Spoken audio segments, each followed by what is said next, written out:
अगर कोई व्यक्ति किसी अपराध का आरोप झेल रहा है तो क्या उसके कोई अधिकार होते हैं? क्या कानून उसे पूरी तरह असहाय छोड़ देता है?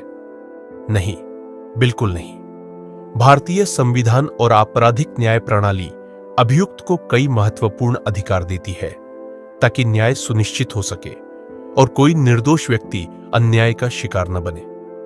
आज के इस वीडियो में हम विस्तार से जानेंगे कि एक अभियुक्त व्यक्ति को भारतीय कानून के तहत कौन-कौन से अधिकार प्राप्त हैं और ये अधिकार कैसे उसके मानवाधिकारों की रक्षा करते हैं। सबसे पहले आइए समझते हैं कि अभियुक्त शब्द का अर्थ क्या है।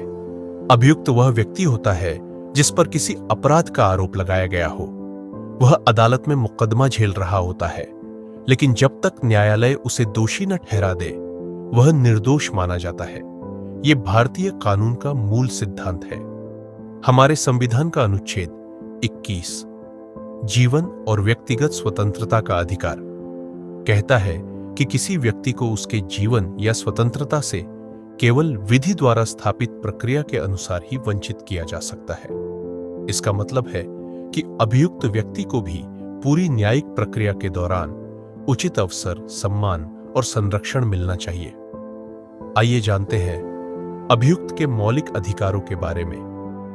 अब बात करते हैं अभियुक्त व्यक्ति को मिलने वाले कुछ प्रमुख अधिकारों की, जो न केवल भारतीय संविधान बल्कि दंड प्रक्रिया संहिता CRPC, भारतीय साक्ष्य अधिनियम और मानवाधिकारों से जुड़े अंतर्राष्ट्रीय समझौतों में भी सुनिश्चित किए गए हैं। अनुच्छेद 20(1) पूर्वव्यापी दंड से सुरक्षा।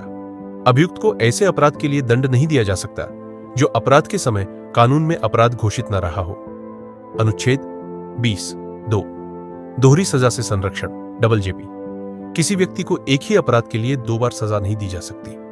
अनुच्छेद 20(3) आत्म अभियोग से संरक्षण राइट अगेंस्ट सेल्फ इंक्रिमिनेशन। अभियुक्त को अपने ही खिलाफ गवाही देने के लिए बाध्य नहीं किया जा सकता। अनुच्छेद 21 जीवन और व्यक्तिगत स्वतंत्रता।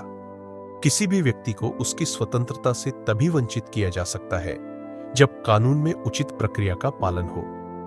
अनुच्छेद 22 गिरफ्तारी के समय अधिकार। अभियुक्त को तुरंत कारण बताना, वकील से मिलने का अधिकार और 24 घंटे में मजिस्ट्रेट के सामने पेश करना शामिल है। न्यायिक सुनवाई का अधिकार फेयर ट्रायल। अभियुक्त को निष्पक्ष, स्वतंत्र और सार्वजनिक सुनवाई का अधिकार है, जैसा कि CRPC में निर्धारित है। ये अधिकार सुनिश्चित करते हैं कि पुलिस या प्रशासनिक शक्तियों का दुरुपयोग न हो और अभियुक्त व्यक्ति को न्याय की पूरी प्रक्रिया में संरक्षण मिले।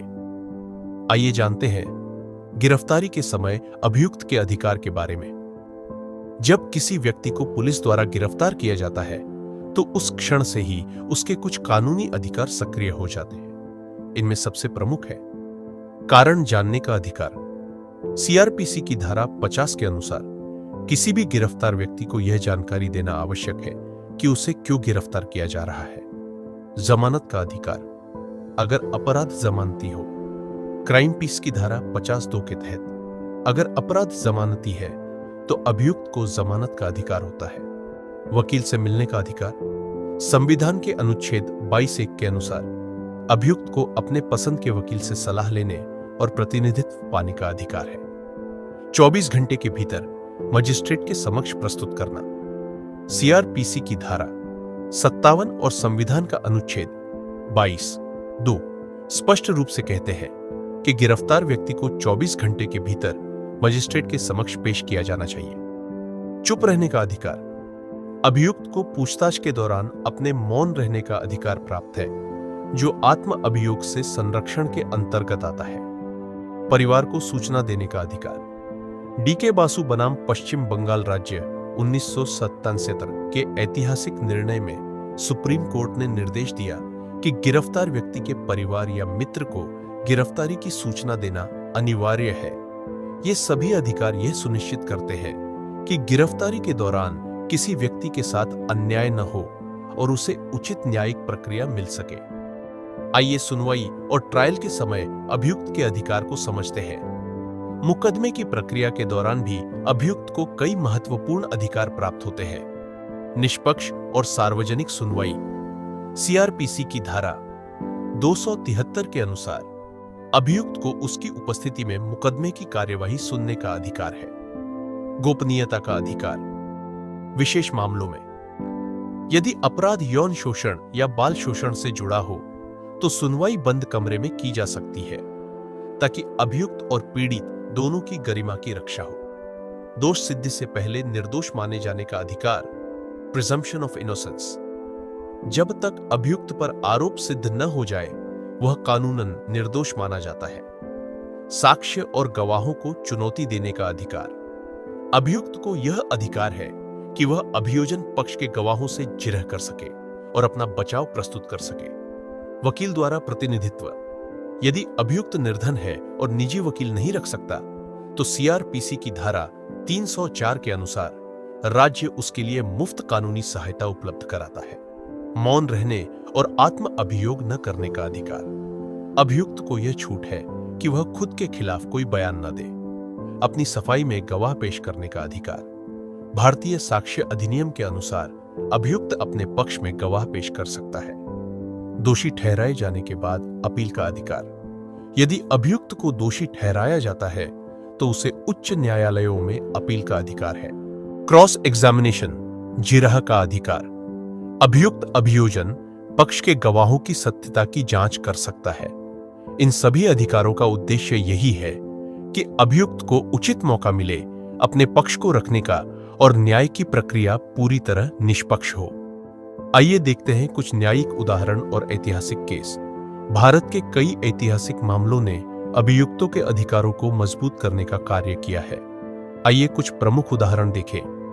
डी.के. बासु बनाम पश्चिम बंगाल राज्य 1977। सुप्रीम कोर्ट ने गिरफ्तारियों के लिए विस्तृत दिशा निर्देश जारी किए, जैसे कि गिरफ्तारी का पंचनामा, परिवार को सूचना देना, मेडिकल जांच आदि। मानेका गांधी बनाम भारत संघ 1978। इस केस में कोर्ट ने कहा कि विधि द्वारा स्थापित प्रक्रिया केवल तकनीकी प्रक्रिया नहीं हो सकती, बल्कि वह न्याय संगत, उचित और निष्पक्ष होनी चाहिए।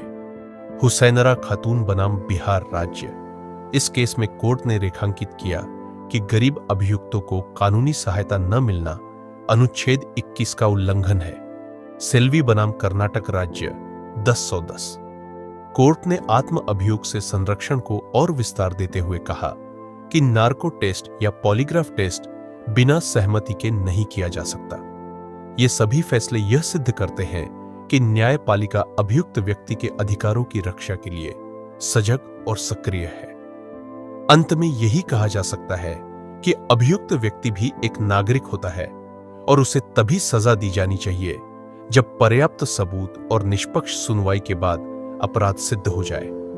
इन अधिकारों का उद्देश्य यह नहीं है कि अपराधी बच निकले, बल्कि यह सुनिश्चित करना है कि कोई निर्दोष व्यक्ति अन्याय का शिकार न हो। हमें एक जागरूक नागरिक के रूप में इन अधिकारों की जानकारी होनी चाहिए, ताकि अगर कभी हमें या हमारे किसी जानने वाले को ऐसी स्थिति का सामना करना पड़े तो हम कानूनी रूप से सही कदम उठा सके। आपका अधिकार, आपकी सुरक्षा। कानून सबके लिए है, निर्दोष को संरक्षण और दोषी को सजा देने के लिए। अगर आपको यह जानकारी उपयोगी लगी तो वीडियो को लाइक करें, शेयर करें और चैनल को सब्सक्राइब करें। नीचे कमेंट करके जरूर बताएं कि आप और किस कानूनी विषय पर वीडियो देखना चाहते हैं। धन्यवाद। आपने देखा अभियुक्त व्यक्ति के अधिकार पर एक विस्तृत चर्चा। न्याय व्यवस्था की नींव तभी मजबूत होती है जब हर व्यक्ति को न्याय का पूरा अवसर और संरक्षण मिले। कानून को जानना, समझना और सही समय पर उपयोग करना, यही एक जागरूक नागरिक की पहचान है। मिलते हैं अगली वीडियो में। तब तक के लिए सुरक्षित रहे, जागरूक रहे।